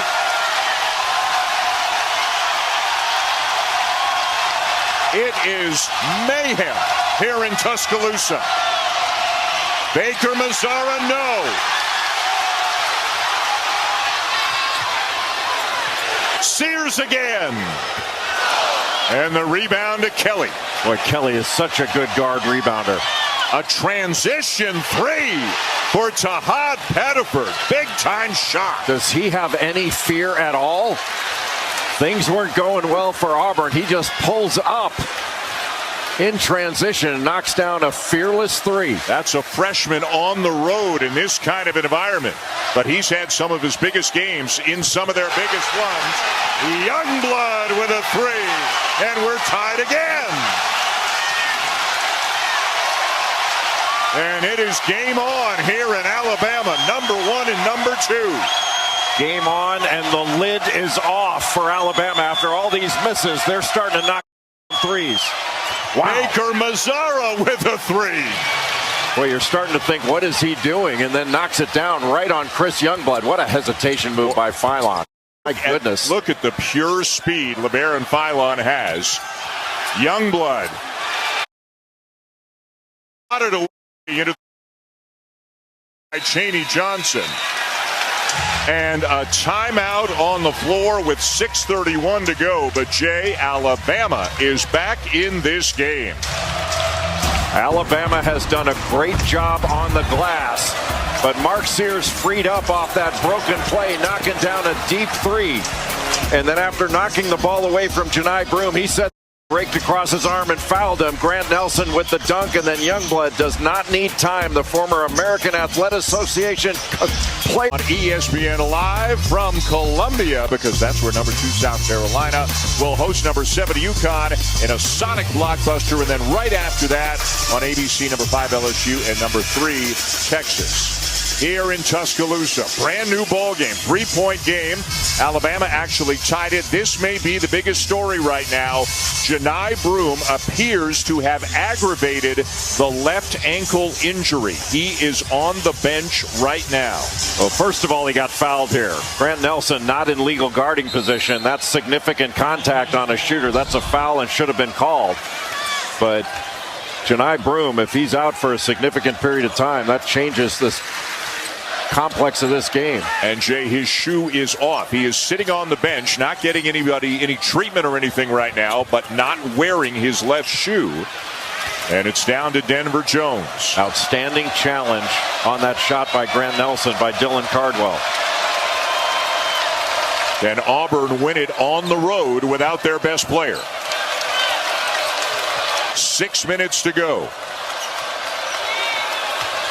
Baker Mazzara soft off the glass. He has made some big plays here today. So it showed some strength coming off that screen, getting grabbed, still came through it, and scored right over Aiden Holloway. That's now 15 for Baker Mazzara. At the other end, Johnson the defense, Diabate the miss. Numbers for Auburn. Johnson, tough catch and the finish. And all of a sudden, Auburn is back up 7. Chaney Johnson has been truly outstanding in this game on both ends of the floor. His defense, and he's been a difference maker on the offensive end as well. Sears has gotten hot here in the second half. Will lean into Baker Mazzara to draw the foul, and that'll be number 4 on Baker Mazzara. Chad Baker Mazzara coming off that screen. Then he's got Aiden Holloway on him. He's got a size advantage. Just drives left, goes off the glass right over him. And then a beautiful pass by Miles Kelly and a great catch by Chaney Johnson to finish that ball right underneath the basket. And Sears will miss the first free throw. Baker Mazzara sits. Again, he's got 4, so he's on the bench. Broom is on the bench without his left shoe on. But again, both of these teams so talented, so deep. They've still got a lot of difference makers, and Baker Mazzara is wincing in pain on the bench. Broom splits a pair, 6-point game.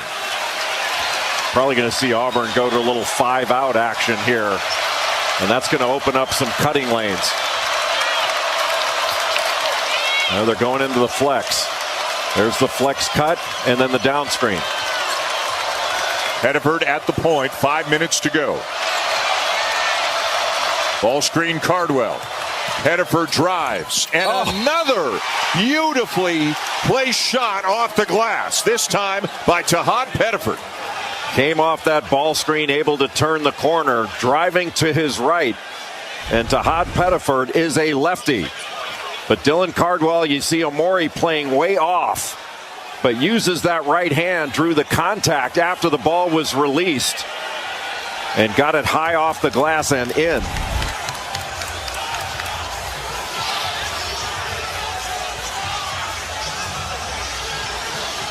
Where they're talking about 44, Dylan Cardwell. So the basket is good. And a free throw is coming, but it appears they're going to the monitor to check whatever it is that Cardwell may have done.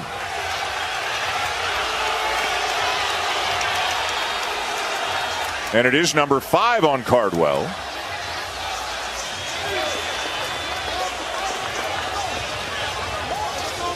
And now Broom is back up and his shoes back on.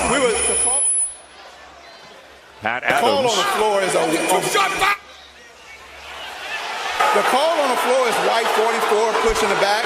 What we were looking at to see if the ball was out of his hands, which it was well out of his hands. Number 2 red will shoot. The basket counts. Number 2 red will shoot a 1-on-1. Win a bonus? You should know if you're in the bonus. You've been in the bonus. Well, it's just one free throw, right? He made the basket. But it's not. But the foul separate. Right, I see. You're right. Yeah. Yeah. I thought the foul was on Omori, but the foul was on that push. Yeah. By Dylan Cardwell. So Aiden Holloway is going to shoot free throws. So Cardwell is out. Broom is checking back in.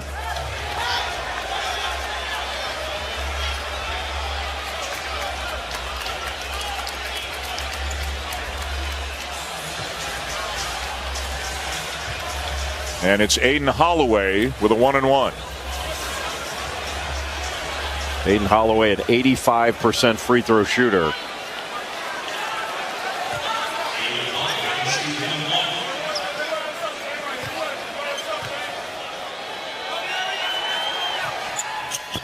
And knocks down the front end.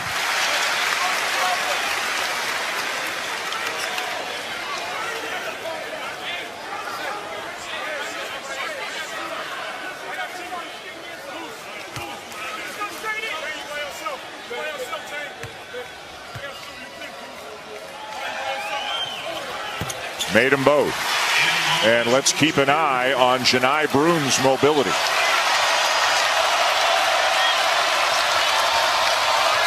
Sets the screen for Pettiford. Flies into the paint and scores again. Boy, if you're not going to have anybody up at the line of the screen, at the level of the ball, on that ball screen from Broom, that just allows the ball handler Pettiford to turn the corner. He's turning the corner, and then you get the back screen that Amori's trying to negotiate, but nobody can stop Tahad Pettiford. If you pick off Aiden Holloway, Pettiford's going to get all the way to the lane. 4 on Holloway.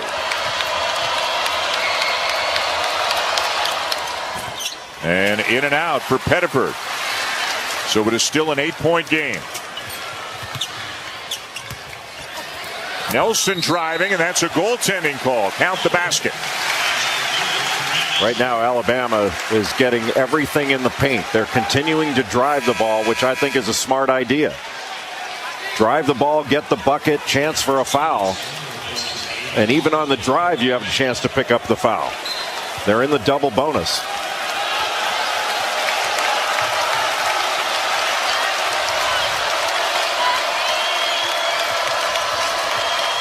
Pettiford driving again with the right hand. Tipped around, and Broom's got it. How did he come away with that ball? He was surrounded by red shirts. And even on one leg, Janai Broom able to come away with that rebound. Good hesitation move by Pettiford, but he just keeps going and going. Multiple efforts to get that ball on the offensive rebound opportunity. And 7th foul this half on the Tide, so 1-1 for Broom.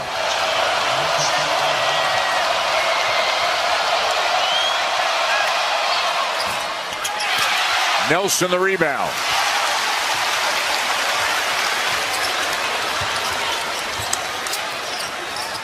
Sears has heated up here in the last few minutes. He's up to 16. Got the switch. Gets it back. Broom on him now. Let's see if he tries to take him. Wants a ball screen. Shoots over him. Jaron Stevenson couldn't put it home on the putback. A great offensive rebound, but could not knock it down. 3:53 to go. Auburn by 6.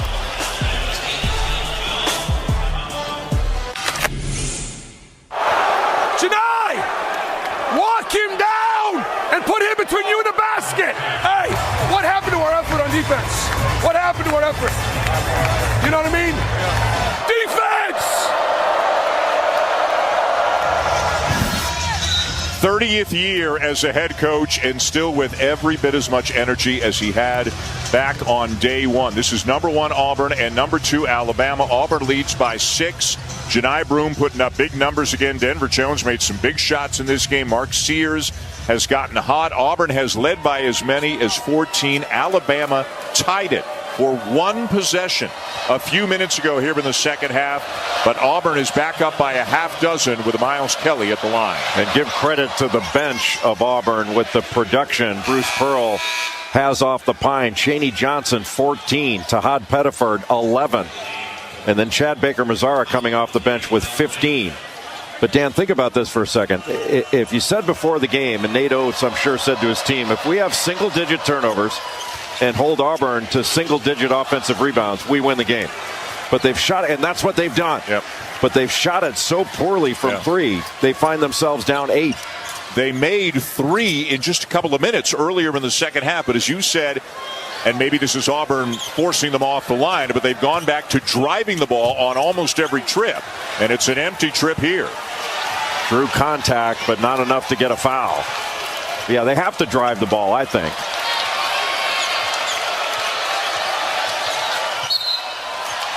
That's a foul. Kelly went flying, and it'll be Phylon.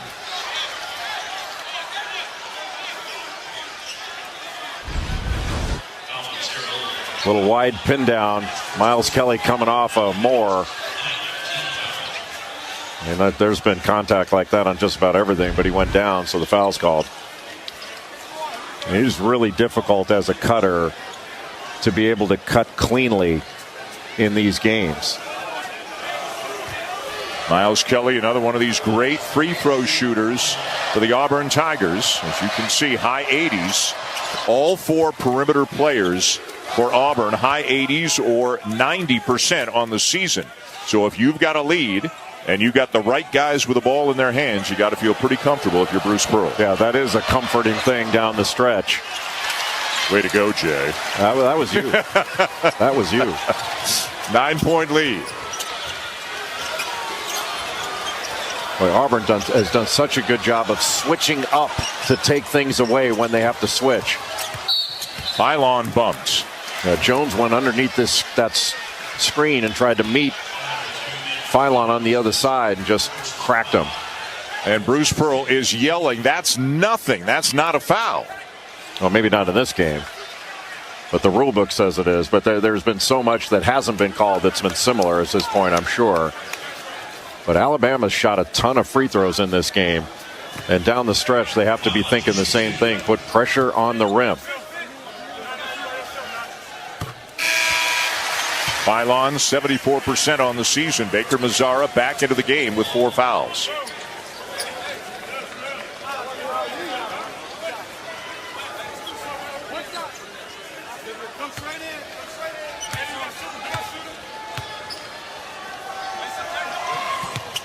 Made them both. Pylon out, Stevenson in for Alabama. Both coaches substituting liberally depending on whether their team is on offense or defense.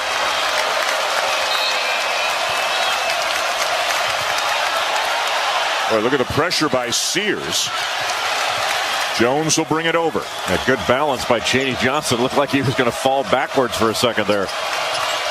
Open as Broom. Got it to go. What a great pass from Chaney Johnson. And a nice flash into the middle of the lane. Great cut. Stevenson lays it in. Sears the assist. Yeah, anytime there's a drive, you're going to see a cutter from that 45-degree angle. And Mark Sears found him that time. Stevenson made sure to make that bucket. Missed an easy one a bit earlier. But they've got to get stops to have a chance. Down by 7. Jones leans in, was looking for the whistle. Nelson the rebound. And there's a whistle, but before that, Youngblood and Baker Mazzara were tangled up and out of bounds. And Youngblood is asking for a replay. Yeah. He's saying, look at that. That should be a flagrant, is his point. And the officials will have a look at it. Stevenson was fouled right after that. I don't know if the officials called that. It seemed like they did.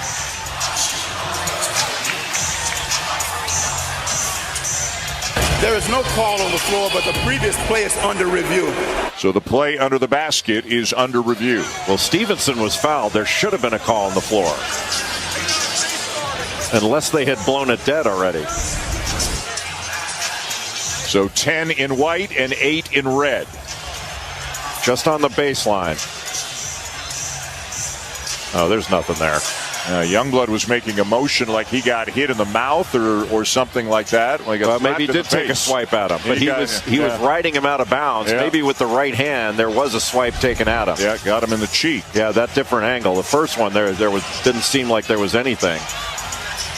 But as you saw that other angle, there was a right-handed swipe that looked like it either hit or grazed the chin of Youngblood. So if they call that, it's going to be 2 and the ball, and Baker Mazzara will be out of the game. That'll be his 5th. Yeah, it was kind of an open-handed thing. Yeah. What a weird play. And Baker Mazzara, a very talented player, but at times a guy who they have to rein in the emotion a little bit. Remember, yeah, they're going to call that. Yeah, they're going to call that a flagrant. Remember, he got kicked out of the game against Yale in the NCAA tournament last year. Yeah. Just 3 minutes into the game, first rounder, when the Tigers went on to lose the game. This is a big call. But what was interesting was afterwards, when Stevenson caught the ball, he got thrown to the ground and fouled. And they said there was no foul on the play. Really an odd sequence.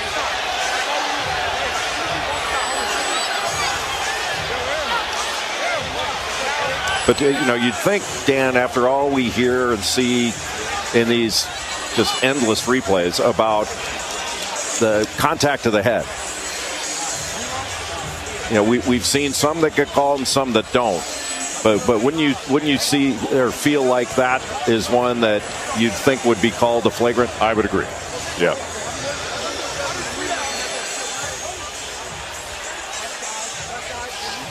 Pat Adams and Joe Lindsay now calling over the third official, Vladimir Boyard-Tadal. And here's the announcement.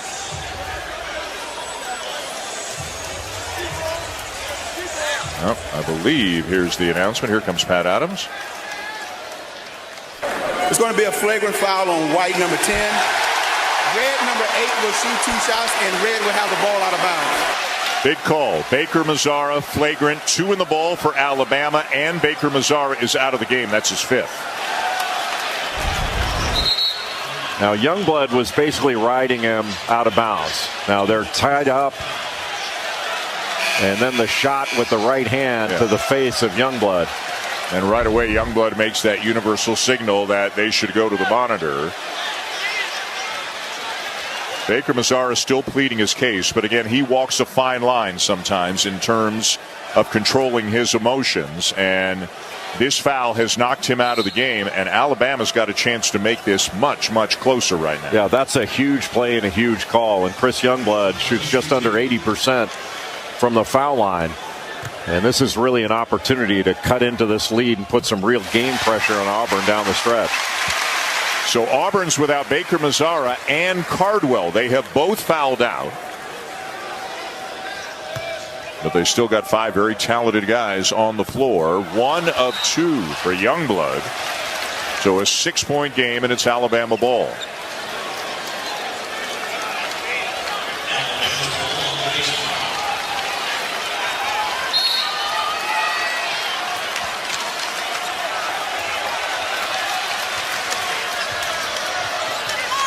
Holloway couldn't turn the corner. Now finds Sears. Again driving, has it knocked away. I think it was Broom. It was. Pettiford back. And he will bring it back out and work the clock under 2 minutes. When Nate Oates thought he got fouled, but what a sequence. Only 1 point for Alabama in that situation. Deflected, and then a late whistle, and the foul is called on Diabate, and now Nate Oates is livid.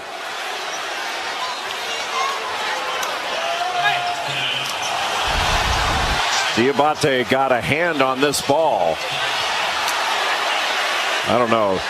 That's a tough one. That seems incidental after the deflection. Yeah, it looked like Sears got at least grazed on the head there. Nope, he didn't.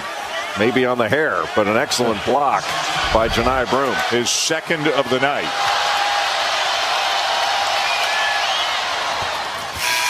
Pettiford makes the 1st. Pettiford has had some very big plays here in the second half for Auburn. Well, it feels like Auburn was very fortunate there, and they made a play now. But to come away in that sequence after the flagrant foul on half for Auburn. Well, it feels like Auburn was very fortunate there, and they made a play now. But to come away in that sequence after the flagrant foul on Baker Mazzara with just 1 point. Yep. And now you can see the long faces in the crowd. It is back to 8. Every time Alabama has made a charge, Auburn has withstood it and had an answer. Sears. Blocked again, this time Moore.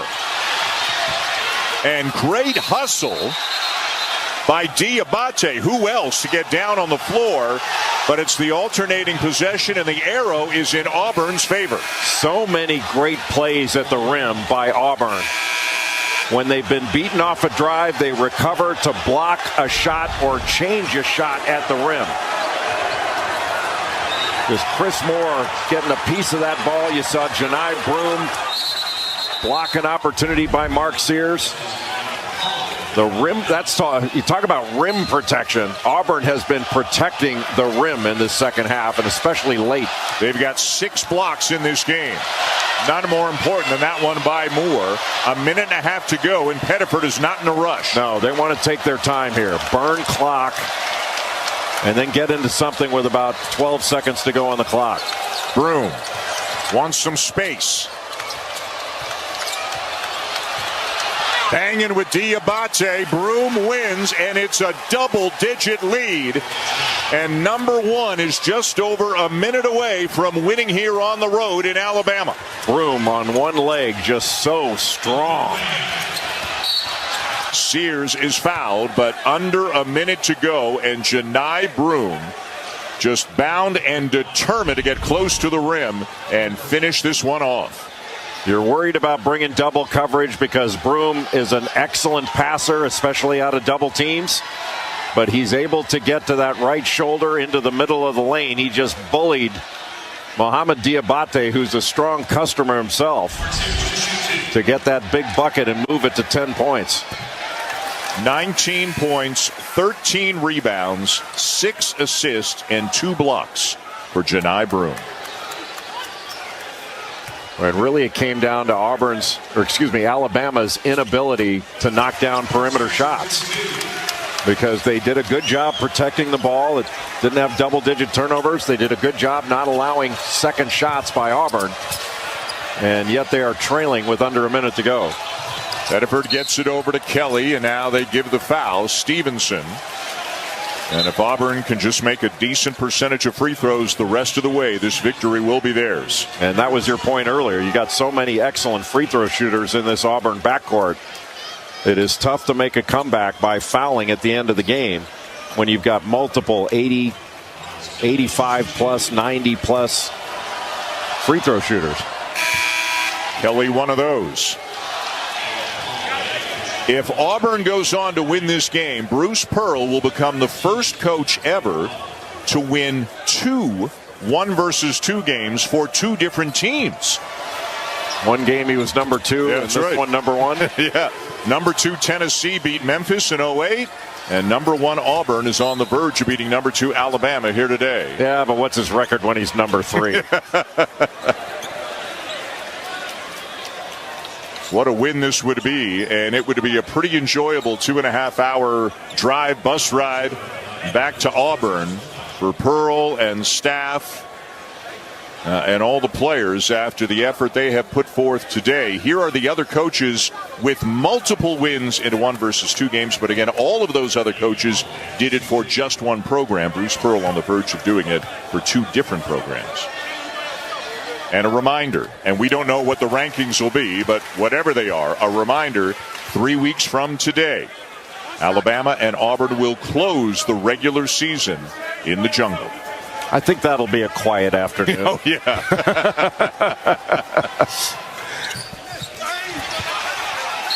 Nelson fouls Broome, and Alabama is going to try to extend this as much as they can. How about the schedule that Nate Oates' team has the rest of the way? Every single opponent is a team that is currently ranked. And when you get toward the end, it's in ascending order. You got 5-3-1 to finish your regular season. I mean, you could make a case winning the SEC tournament may be more of a gauntlet than winning the NCAA tournament this year, as crazy as maybe that sounds, because you might face, if you have to go 3-4 days, I mean, you might face like a Sweet 16, Elite 8, Final 4 day after day in the SEC. You have the chance of playing higher-rated teams in that tournament as you do in the second weekend of the NCAA tournament, perhaps. Thanks for saying what I was trying to say, but saying it much more clearly. Because I've made that point and got roasted for it, but I think it's true. Yeah. Now, it doesn't mean it's not difficult to win the NCAA championship. It's incredibly hard.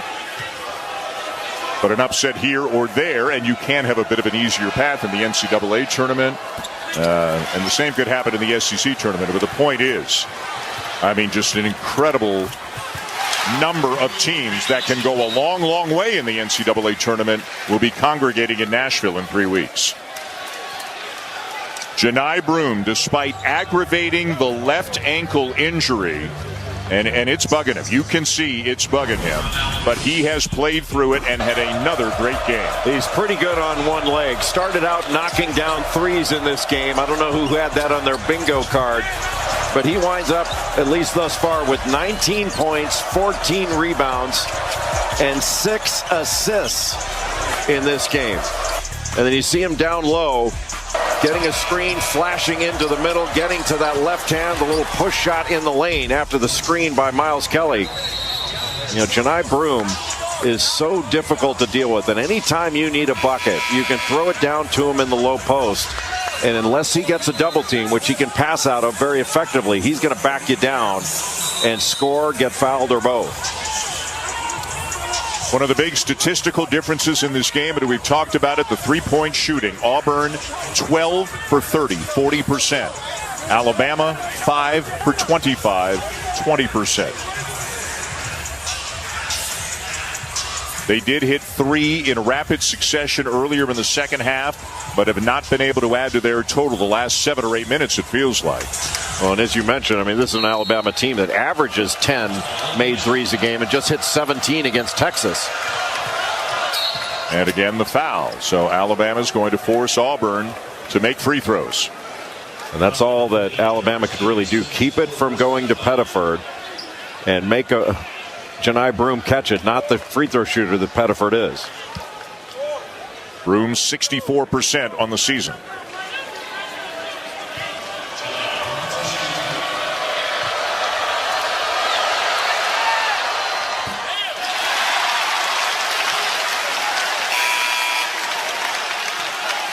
And struggling from the line in this one today. If Broome misses this, I think that Alabama's got to attack the rim again. Get it down as quickly as you can and get the quickest score that you can. 3 for 9 from the line. You got to go. Get to the rim. Holloway does. That's a goaltend. Count the basket, and it's a 5-point game. Right now, the trick for Alabama, they're going to look at it. Extend this game. The call on the floor is goaltend. The player's under review.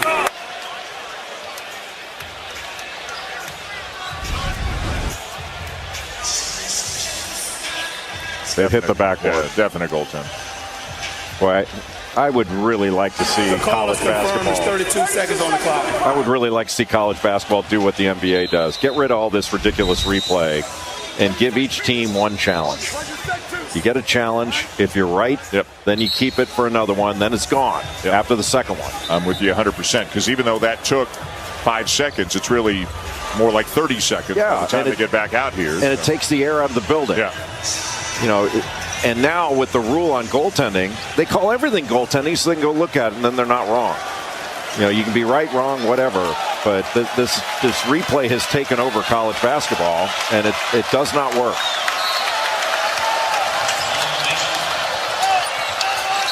Now the foul on Jones, and Alabama fouling immediately.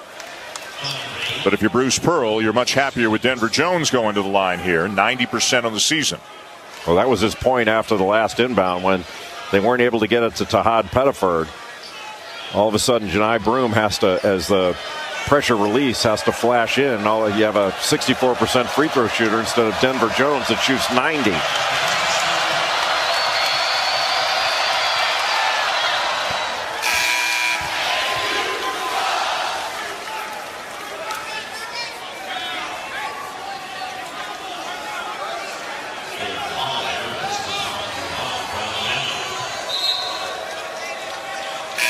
Chris Moore comes back in to play some defense for the Tigers. Pettiford sits for the moment.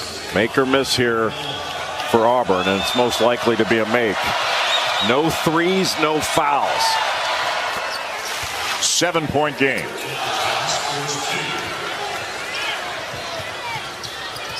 Holloway, air ball. Johnson has it, immediately gives it to Kelly, and a foul is called. And it's going to be more free throws for the Tigers. And now just 21.6 seconds remain.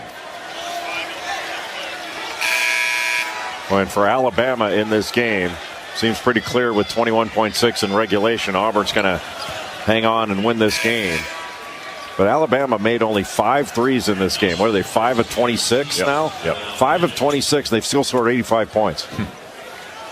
These are two powerful offensive teams. Yeah, by many measures, first and second in offense in the nation. Auburn has had 6 different players not only reach double figures, 6 players with 13 or more points in this game. You have to give a lot of credit to Auburn's bench. Turned over. And will they let him go? Just 10 seconds remain. It's a 9-point lead. No more fouls, and number 1 Auburn comes into Coleman Coliseum, and they walk out of here with a big win.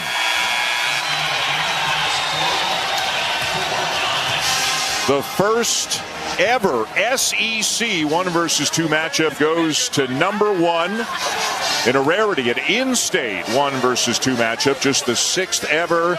And Auburn withstood every push, Jay, that Alabama made and just made plays down the stretch.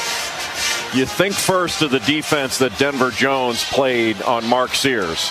Everything, especially in the first half, was incredibly difficult for Sears. In the second half, Denver Jones came out firing off those ball screens that Alabama was playing in drop coverage. They were able to turn the corner, but give Auburn a tremendous amount of credit. They protected the rim in the second half, especially late, but they did a great job of defending the three-point line and holding Alabama to just 85 points. Jess Sims is with Bruce Pearl.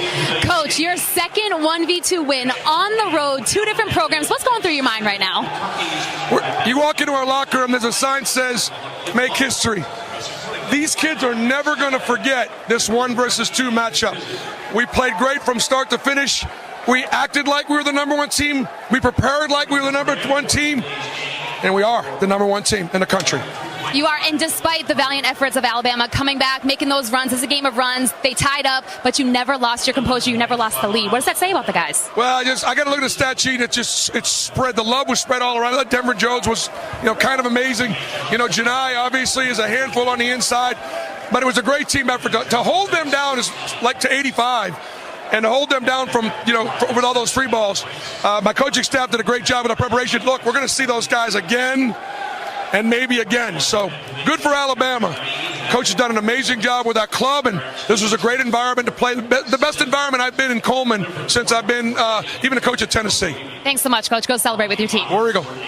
Bruce, you're right. Again, and maybe again, and you know what? Maybe even again after that. These are 2 of the